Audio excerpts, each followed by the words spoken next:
Oh, Jordy. Fire on the ground. Oh. Alright, smooth. 3, 2, 1, go. Hey.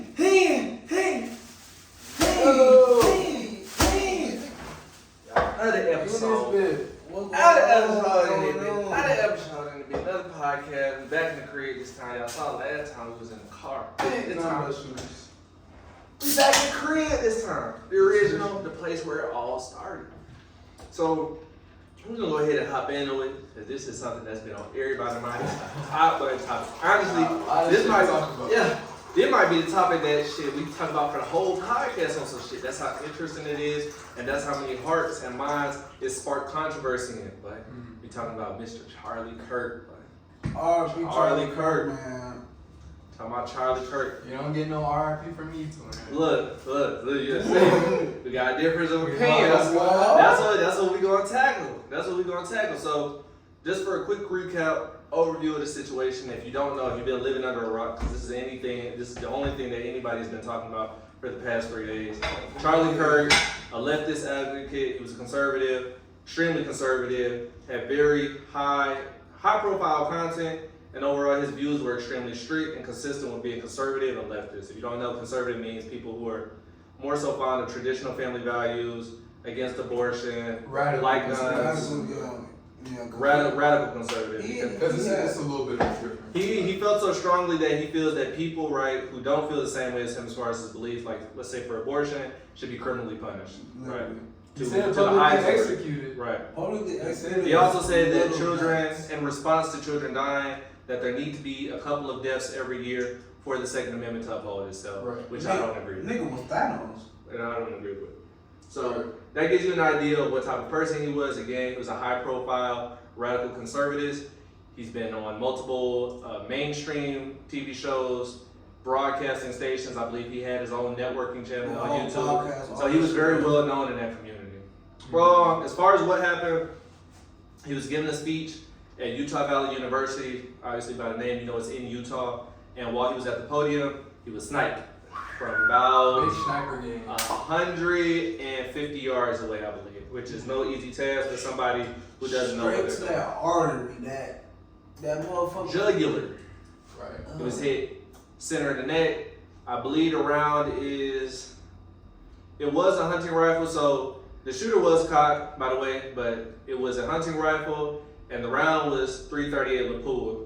So if you're not into firearms and you don't know what that looks like, .338 Lapua is basically 2 times the size of a .223.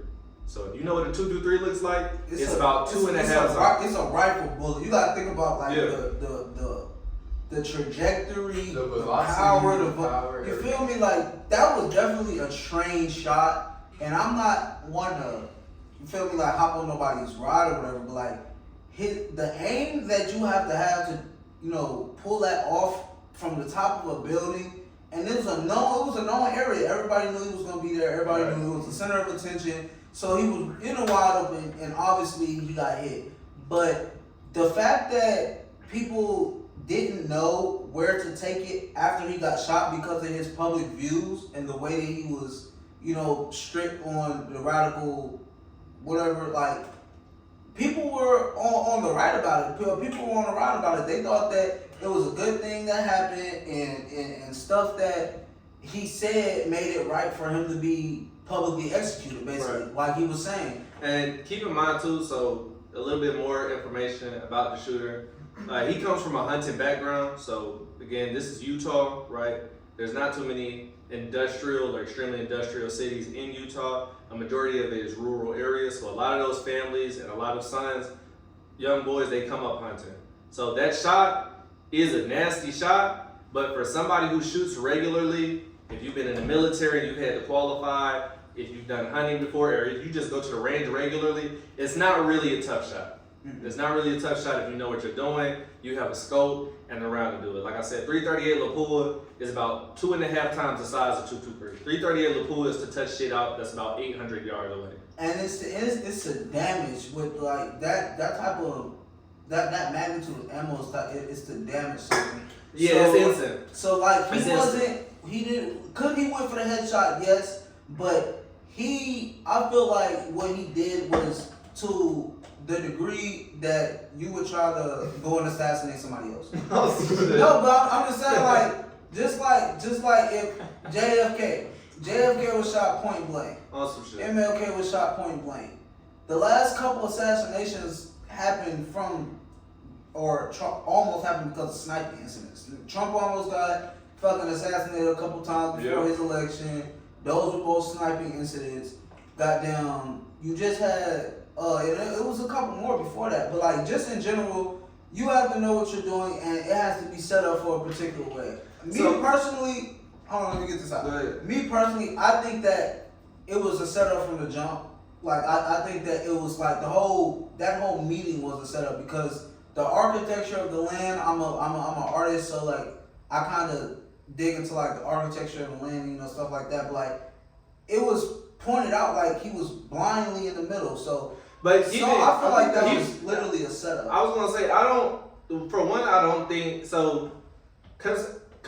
Conspiracies are cool, but I'm not someone who likes to make a conspiracy theorist out of everything, right? Because there are some things that happen in the world, they play out just because there are a certain set of scenarios, right, and instances that just add to that person being good at what they're doing. So again, if you were brought up hunting from a young age, if you've been around guns from a young age and you've been hunting from a young age, that experience that you've learned since about 7 or 8 years old, and keep in mind he's 21.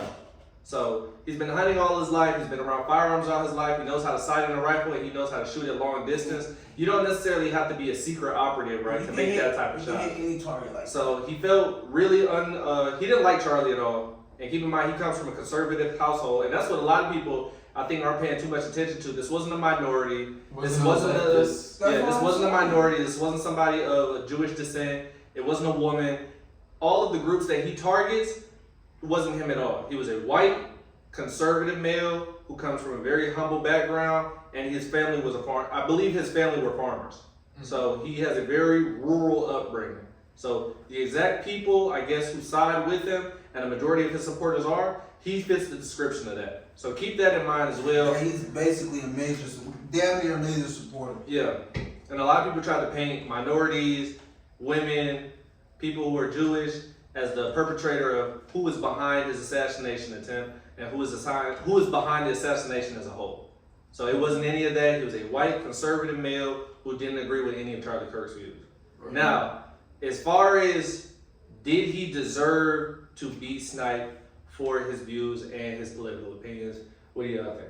I don't. Just yes or no? No, just yes or no? No. You don't think so? I'm talking about just yes or no. I think it's deeper than a yes or no, but honestly, that's what I was doing. Yeah. I think it's deeper than a yes or no, but for the sake of conversation, I'll say yes. Okay. Why no?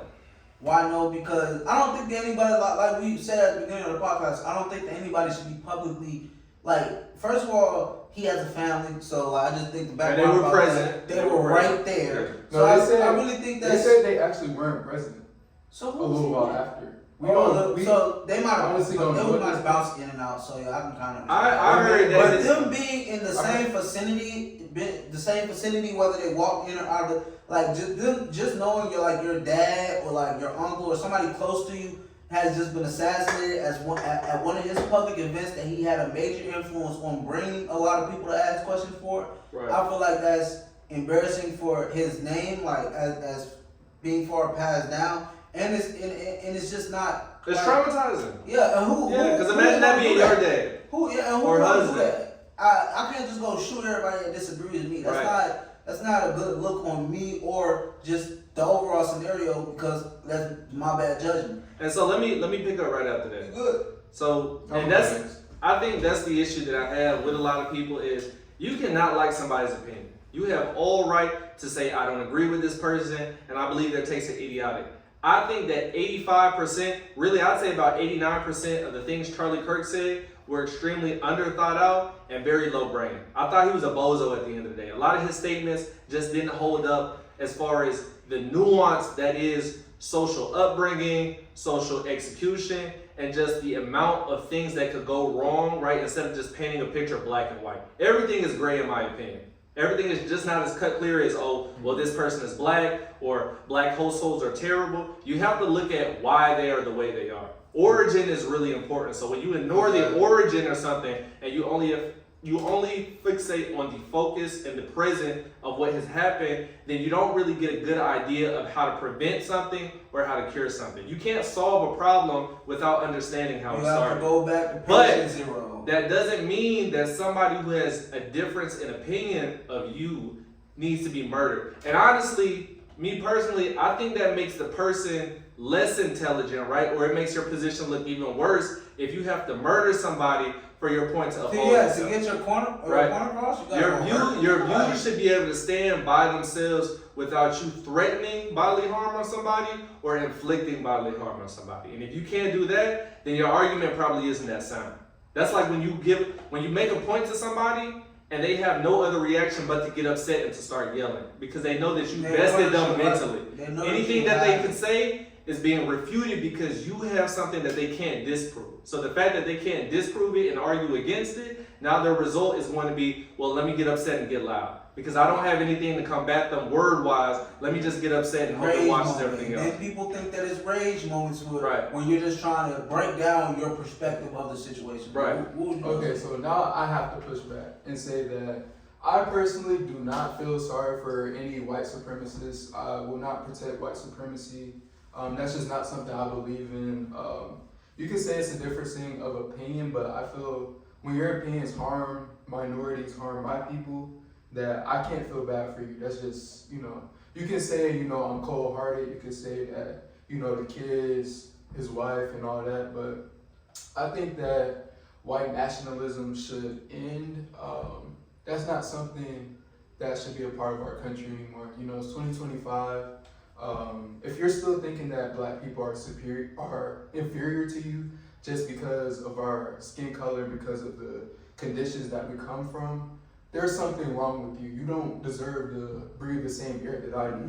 Yeah. I'm not going to say that, I'm just going to walk out here and just kill every white nationalist that I see, no. But I believe that, I know that America was founded upon violence. Violence is how we get revolution. It's just simple as that.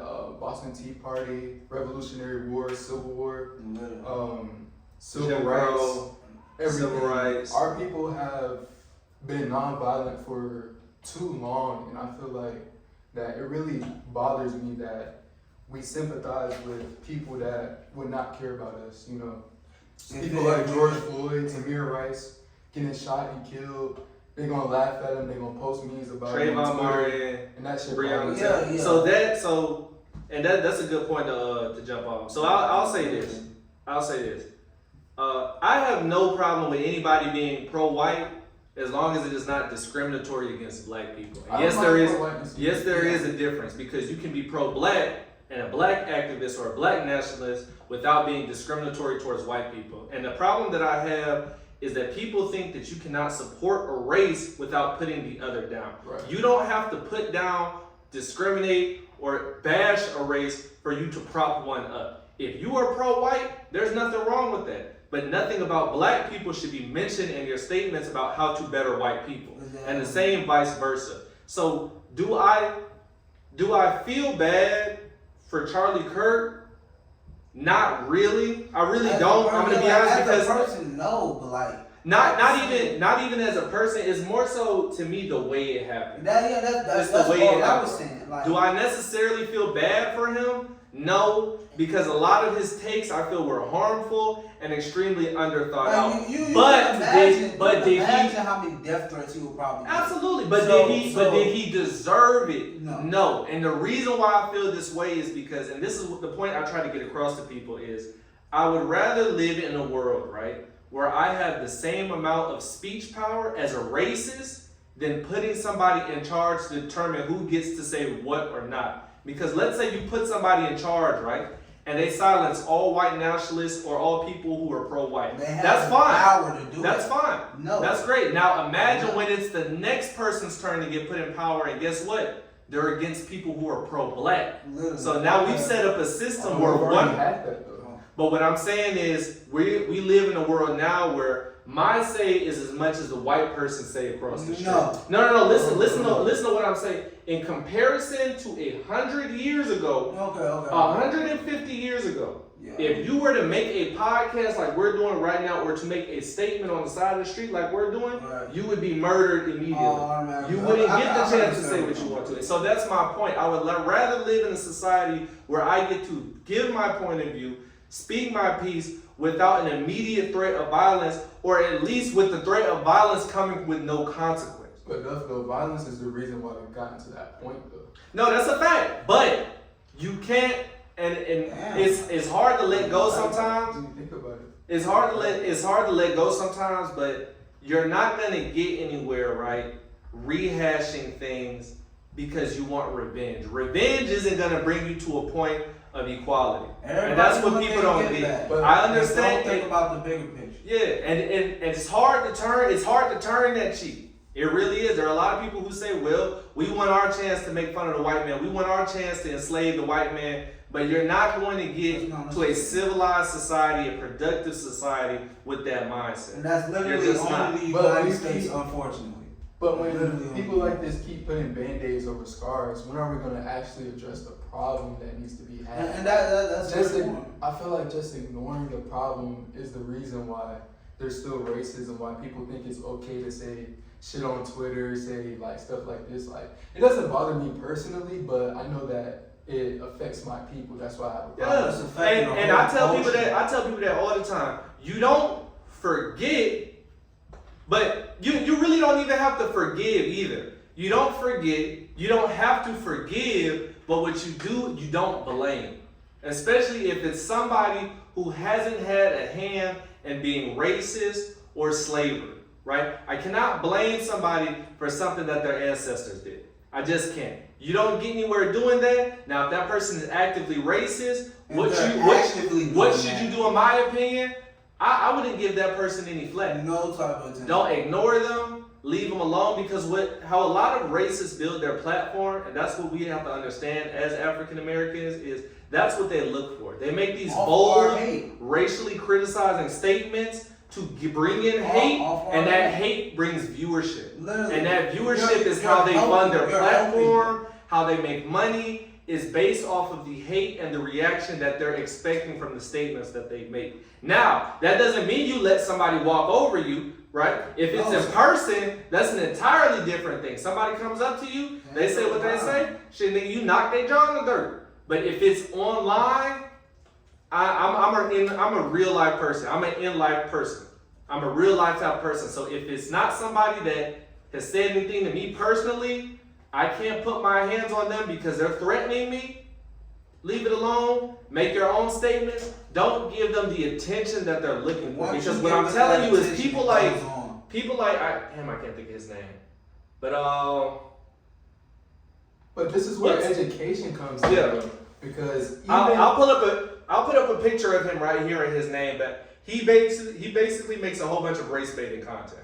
He makes a whole bunch of race baiting content. He's really popular though. He kind of looks like Ben Shapiro. I'm gonna pull up a picture of him on my phone. There's Ben Shapiro. There's Charlie Kirk. But he's worse. He's worse. He's really at the top of the mountain when it comes to race baiting. Oh, well, my phone. Let me see the phone real quick. But keep going. But I was gonna say education is the reason why people still do these racist acts and say these racist things.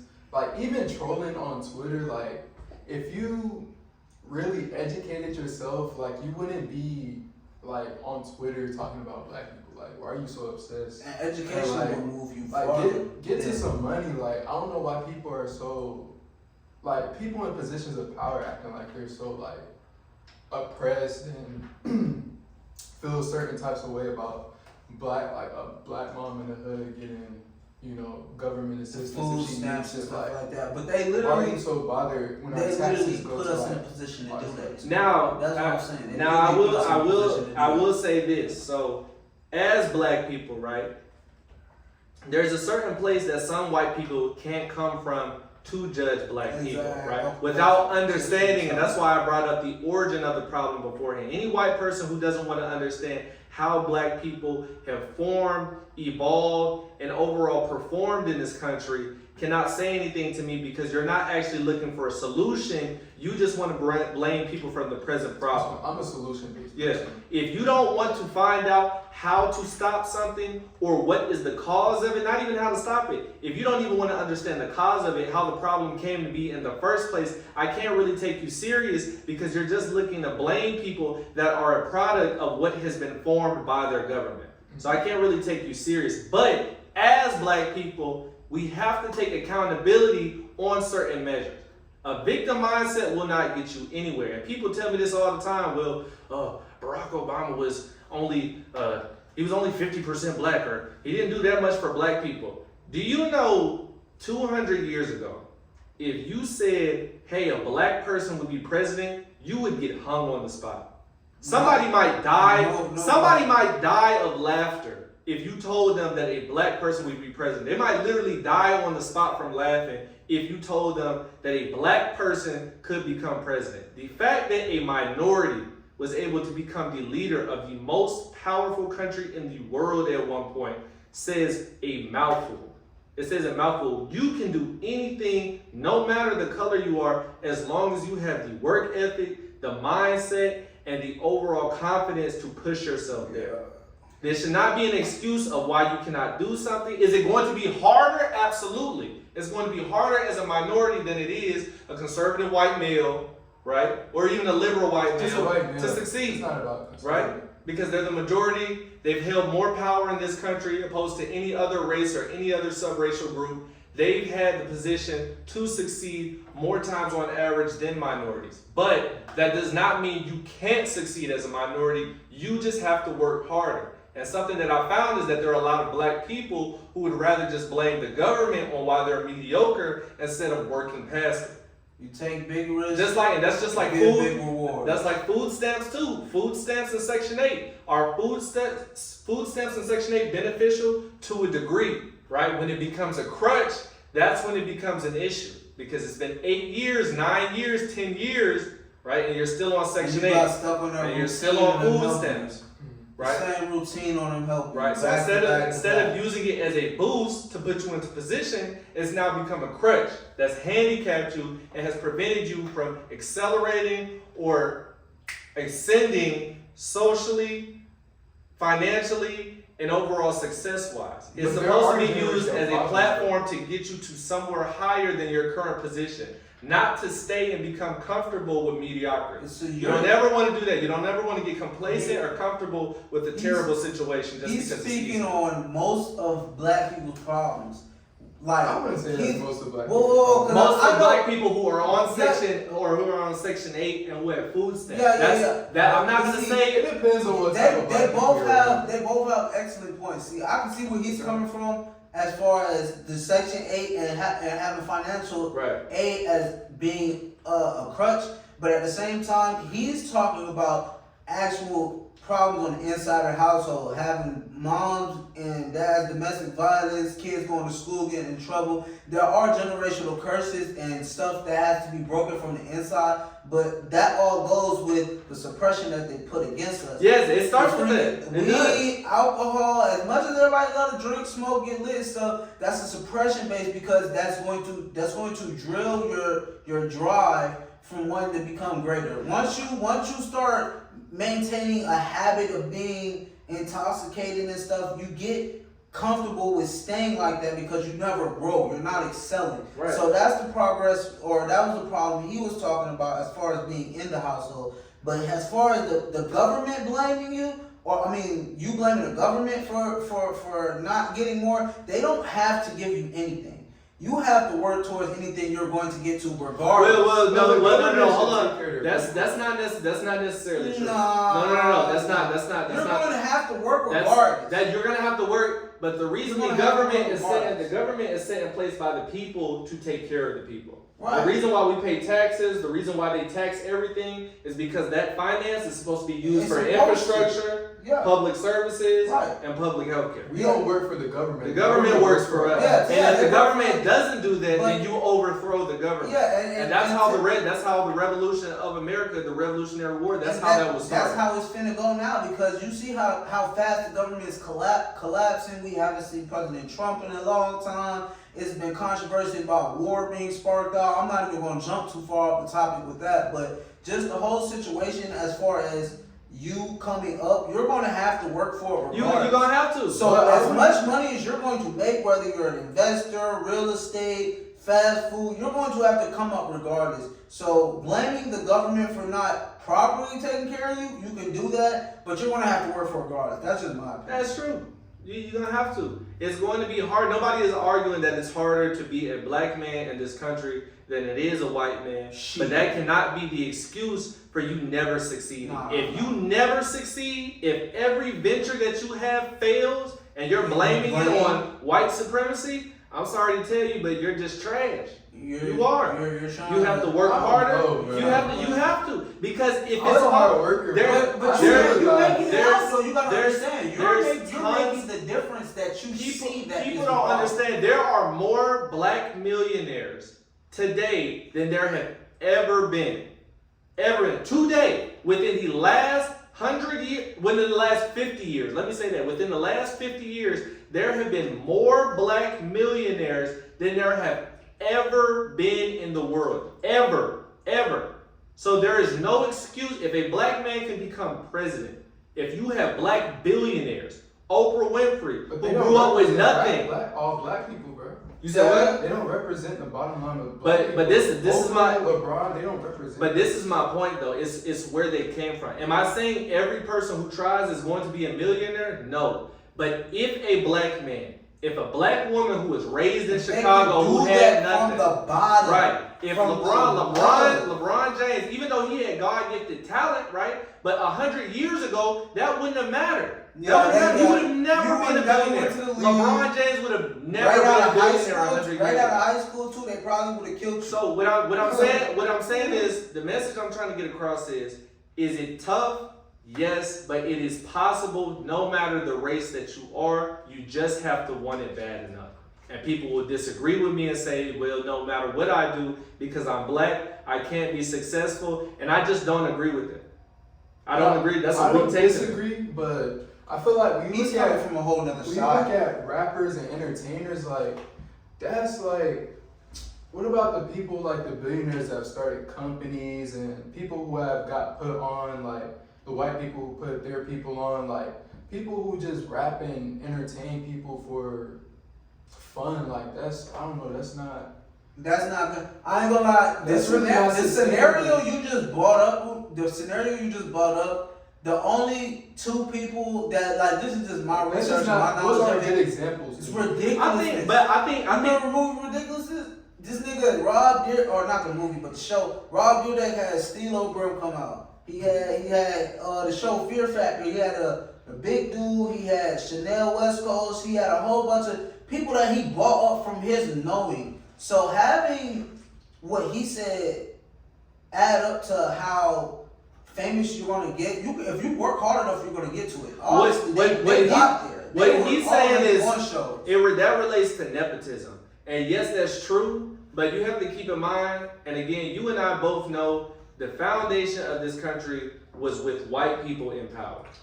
So regardless, white people, and this is what I was saying beforehand, white people on average, not every white person, right? There are very poor white people. There are some black people who are a lot more wealthy than white people. Right. But what I'm getting at is, on average, a white person is going to have more of a foundation built, a lot more history in the country financially, and they're going to be able to pass that around more on average than a black person is. When you start getting into industries like tech, infrastructure, real estate, banking, a lot of those are going to be white majority ran because they've been in power since the inception of the country. So the fact that we can even have black millionaires, and then I'm not even just talking about black millionaires. You have successful people who are not millionaires. Being successful doesn't necessarily mean you make $1 million. Let's look at trades. You have electricians making over $100,000. CDL drivers making over $100,000. I know a partner of mine is a plumber, and he just started a year ago, and he's about to start making over $75,000 at 22 years old. So you can do very fantastic things as a black man in this country. You just have to want more. You have to work harder, and you have to be better. Using the excuse of I am black and I cannot succeed won't get you anywhere. It won't get you anywhere because we know it's tough. We know it's hard being black in America. We absolutely know it's difficult for you compared to the white man or the next man who isn't a minority to get by.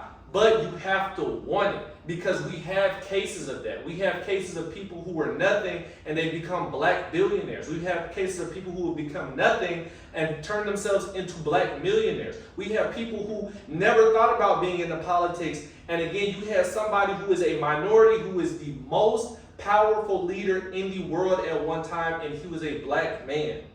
So that excuse of, well, I'm black, and that's the reason why I can't win, that's the reason why none of my ideas work out, I will never accept that. I will never accept that. You have to get to work and you have to hustle. Look at what that sign says right there, bro. What that sign say, man? Nobody cares, work harder. And that's true. Nobody cares. Nobody cares how hard you fail. Nobody cares how many times you put bread up and it didn't work. I really just don't care. The only get back to the drawing board. Is your mom and your dad. And your brother and even then, you know what my dukes would tell me when I would get dropped on my, look, get back up, dust yourself off and try again, boy. Because that's all that matters, and all people are going to remember is when you succeed. That's it. That's all anybody's going to remember. Nobody's going to think about how many times you failed, what happened behind the scenes, the tears, all those hard days at work. Nobody gives a fuck. You have to go work harder because you are a minority, and that's the way the system is set up. Is it right?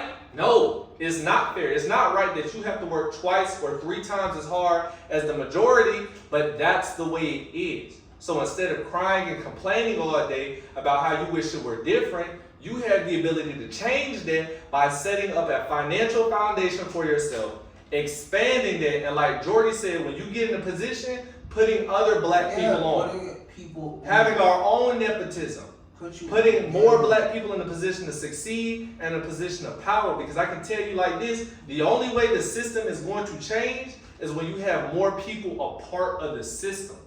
That's how the system changes. We can say it, but how do we move forward with actually educating our people and like putting people on? So what I'll say is different than just saying. What I'll say is this. I think this is a good example right now. Let's have a conversation and post about it. Because what I'll say is this. I'm not going to beg a grown man to understand how to do better for himself. I'm never going to do that. You have to want it for yourself, and then if you decide to expand upon that, or you ask me, I'll be more than helpful to go ahead and put you on to what I think you should do or what I think you could do better on, and I would want the same vice versa. That's just like if I was fucking up, I would want my twins to tell me, hey, Doug, that's not it. Iron sharpens iron, man. You have to be able to take constructive criticism. You have to. That's another criticism is a big, it's 80% of the part that you're gonna have to. Sometimes you have to bite your tongue. Take one to the chin. All right, bro. And especially if you know the person is coming from a good place. Like if my twin tells me, hey, Doug, that idea or the move that you just made, that's just not it. I'm not going to take it to heart because I know he got my best interest. So I'm going to take it as it is and look at myself, apply what he said to what I'm doing, and see if I can find a solution from there. But a lot of problems that I've seen, especially in the black community, this isn't everybody, right? I don't like to generalize. I can only speak for me personally. This is an anecdote statement, but I've tried to put people in a position to where they could improve, and they take it as an insult. Well, I don't need you telling me anything, or I don't need you telling me this. I said, okay, that's fine. If you ain't need the advice, why you talking about it? That's fine. That's not a conversation you can't keep. And to what Jordy's point was, how can we expand and how can we educate people? It gets difficult to do that when people take everything you say, right, personally and as a personal attack than constructive criticism or helpful advice. And we've started to make it basically an environment where black people can't tell other black people what to do, and it hinders growth. That's literally the foundation of it now, bud. I was thinking about this like a week ago, like I feel like the way black people talk to each other, we like walk on eggshells with each other. Like, we can't keep it real, or else people think it's a problem. Y'all make that a regular thing now. I don't want to say just just hell black to me. people, I'm not gonna but lie. you know, when people come from certain communities, you know, they gotta be on guard. They gotta protect themselves, but we need to like throw away. That has to be broken down. Like we gotta talk. For us to grow, right? You cannot shield yourself from everybody. You never want to be in an echo chamber. And an echo chamber is basically when you're surrounded by a group of people who basically copy and spew out the same concepts, the same ideas, and the same beliefs that you have, and nobody checks one another.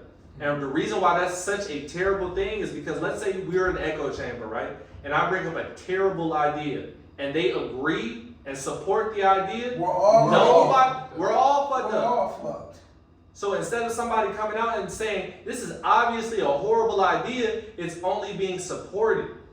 It's only being supported, and nobody is acknowledging that it could possibly be one of the worst mistakes you make. And then you end up making the mistake with not even the slightest consideration of how could this affect me and the people that I'm around. Don't feed no bullshit unless you have a way to make just like, and I'll give an example. There are a lot of black people who think you can't be racist if you're black. I don't agree with that. Shit. I don't agree with that. I think if you are racist, agree or you don't agree? Huh? You agree or you don't agree?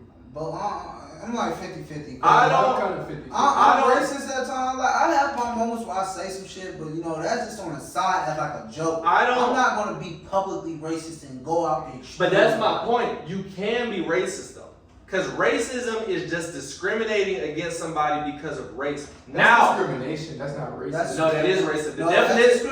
Hold on. Listen to what I'm saying.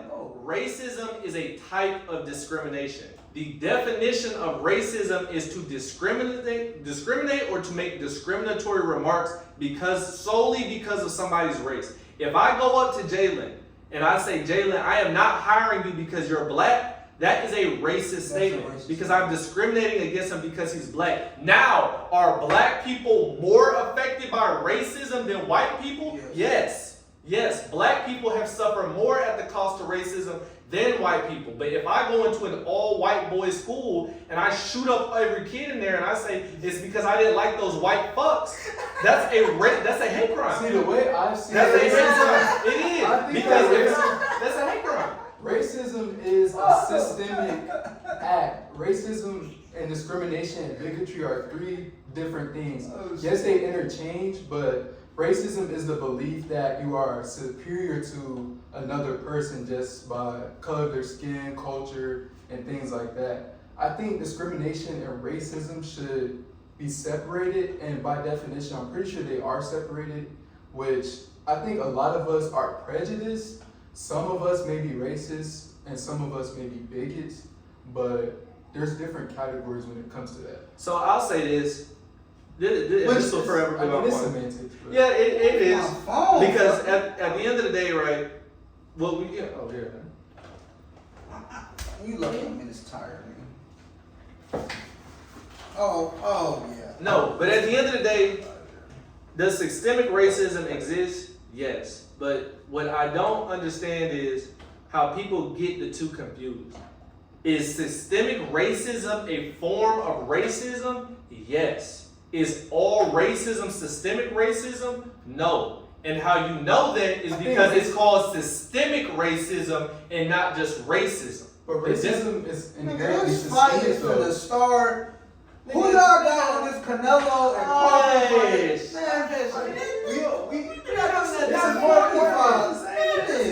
See, this is the problem. See, instead of having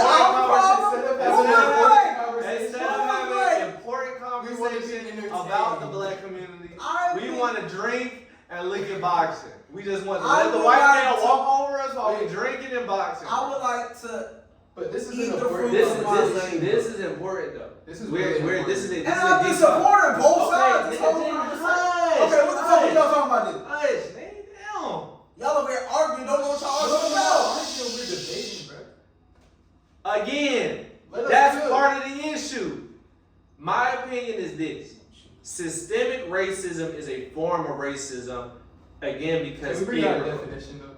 Yeah, we can. I think we need to see it. Go ahead. Look up. Yeah, What, go ahead. racism? Which it's just a healthy debate. Yeah. It's not. Oh yeah, I'm not tripping about the debate, nigga. 45-minute podcast. Go ahead. Hey, we talking about important topics. Okay, so the definition of systemic racism. No, just racism. Just the word racism. Okay, can I type it in? Oh, I look I've now. been typing for the last 38 minutes. Nigga, definition Put of. the beer down. The niggas want to get drink beer. What is this talking about? Put the beer down. Alright, so Merriam-Webster definition. So what I see is racism is prejudice, discrimination, or antagonism by an individual, community, or institution against a person or people on the basis of their membership in a racial or ethnic group. So that's my point. So either by a person, a community, or an institution. It could be either of those three. Systemic requires a community. That's just like I said, me as a black person, right? I go into an all white boy school and I burn that bitch down and they ask me why I did it. And I say, because I don't like white people, that is a hate crime and that is a racist attack. Just like if a white person went into an all black school, right, which has happened before, and he sets the school or the church on fire, that is a hate crime. Damn, they're a terrorist. But what I do agree with Jordy is, and I've said this multiple times, racism has affected black people more on average than it has ever affected white people. And that's not to be disputed at all. That's not to be, at least in America. That's a fact. In America, black people have suffered at the hands of racism more than any other minority group. Any other minority group. And that is fact. You can do it either by instance of actions, hate crimes, deaths, from slavery up into the civil rights movement. That's not to be debated. Activists, protests, Yes, all that. It's absolutely. it's Than in any the- other it's in the minority books. group. It's in the Than books. any other minority group. It's in the book. But anybody has the potential to be racist. And what I don't want is black people to feel, oh, well, I'm incapable of being racist, so I'm just going to make a whole bunch of hate crimes or racist remarks. You don't get anywhere doing that, right? That's a hindrance towards black progression. So keep that in mind. As long as you are black, right, you can be racist, but racism has affected us more than any other minority group in America. So but that doesn't give you an excuse, right, to make hate comments overly racist or attack other people. And that's my point. But I think what I'm getting at is this. As black people, do we have it harder? Is it a lot more lopsided when it comes to financial success, easeability of being into a position of power? Absolutely. That goes without saying. And black people have had the most horrible and most consistent hardships regarding race in this country since its inception. But that does not mean that black people are incapable of great things and prospering as a whole. Right. We can do it as long as we put our mind to it. The reason why we are here today is because of that spirit. That's the same reason why black people are no longer slaves, why we no longer have Jim Crow, why black people can buy houses, why black people can vote, why black people can be in politics, how a black man became president is because of that black work ethic. So what I don't want is for people to underestimate what you can do as somebody of African American descent just because we are in a corrupt system. You just have to work hard, join that system, and turn it around or overthrow it. One or the other. But what you won't get anywhere doing is complaining and sitting on your ass about how much the system sucks. Because everybody knows that. Everybody knows that, but what are you going to do about it? Because if you're not going to do anything about the system, then you're part of the problem. You're part of the problem. Silence is compliance. So, that's my take on that. Man, I ain't gonna I'm more of a 50-50 guy. I can see where you're coming from and I can see where you're coming from. So the perspective that I was given was supporting both of their decisions while they was trying to kick me out or why they wanted to stay here. Nigga, I want to go see this Canelo and Crawford fight. Who y'all got on this Canelo and Crawford fight? This is what's important right now. Okay, We can talk about that. And I've been keeping up. I'm not. So let me add for an endpoint. So about the Charlie Kirk situation, where I want us all to give our final takes on the Charlie Kirk situation. Okay. Do I believe Charlie Kirk was somebody who was extremely intelligent. Did I agree with his views? No. I thought he made tons of terrible takes that were out of taste, that targeted a lot of minority groups and did so unfairly and without the information needed to support such takes. I think that he appealed to a side that mostly celebrates, right, and supports racial discrimination, racial disparity, and overall racial indifference. But even though I disagree with a plethora of his takes, that does not mean that he deserved to be murdered for his political opinion, and I will stand by that, because if he can be murdered for his political opinion, anybody can be murdered for their political opinion. If I don't like what you say, does that mean I can come up and up big fire on your whole ass and shoot you in the head? No, right? You wouldn't want me to do that. Why? Because you should be able to say what you want without fear of bodily harm. And that's my point. I don't like Charlie Kirk. I don't feel bad for Charlie Kirk, but he shouldn't have been murdered because of an opinion. I'm gonna go with, I don't agree with him being murdered at all. I think that, to bounce a little bit off of what he said, I think that he was a very intelligent person when it came to his perspective on what he wanted to do. That's a good point. Now, as a white person coming up, he was probably trying to bring back the old ways. Was it good? No. Am I agreeing with it? No. But the overall viewing of him being assassinated in broad daylight, probably with his family present or not, right, I don't think that's right, because again, it's not, you shouldn't have fear of being harmed for the freedom of speech. It's something that we all carry. Right. Now, do I think that a lot of stuff that he was putting in motion was going to be bad? Yes, and that's the only thing that I have a problem with, and I think that it should have been somebody with the same amount of power. I'm not gonna say to fight against him, but to at least stand up for us, because like Jordy said, we don't have somebody like him to actually get on a podium and stand up for the black community coming up from the projects or just the low down trenches. We don't have somebody like that. So for him to bring that up, for him to actually come up and support his people for what they were already doing, right, that's something that we need in the black community. And that's just my take on the situation. And not to interrupt him, but keep in mind, a part of that is to what Jordy said about systematic racism, about people of that particular political group getting an easier uplift platform-wise, or being able to spread their opinion platform-wise, a lot easier than somebody who's of a minority group. Right. No, preaching an opposite sentiment. Definitely right. So that goes back to systematic racism too, right? Go ahead, Jordy. I will end off my statement was saying that I do not sympathize with white supremacists or white supremacy. People sure don't deserve to get killed for their opinions, but I think we need to make racists scared again. These people have gotten way too comfortable saying whatever they want to say, like saying that black people are inferior to them. Like, yes, people think that, whatever, but we just know, obviously, that's not true, and we just shouldn't stand for that. I don't want to say, Charlie Kirk didn't affect my life. Like, I don't care about him. Like, that don't really got nothing to do with me, but it's still, I still have to say fuck him, I ain't gonna lie. I don't fuck with white supremacists. I don't want to say I'm smoking that boy. I'm smoking. Look, and that's his opinion. Hey, and he gonna have it too, cause y'all not gonna run up, and do nothing about it. But this not 1700s no more. Nigga, you know what they call us? None but shooters, because we shoot them. Do that at 5. But look though, good podcast. I'm not gonna lie, that was a great debate. Even though I tried to fuck it up, I apologize for that. I'm a little anxious about one of the biggest tussles, but anyway, that was a great debate. I ain't gonna lie, I think we knocked out the biggest controversy as far. And I'll say this before we lead to the conclusion. One thing I would like to see though is I see the large amount of support for Charlie Kirk because he was someone who shared their political views and got assassinated.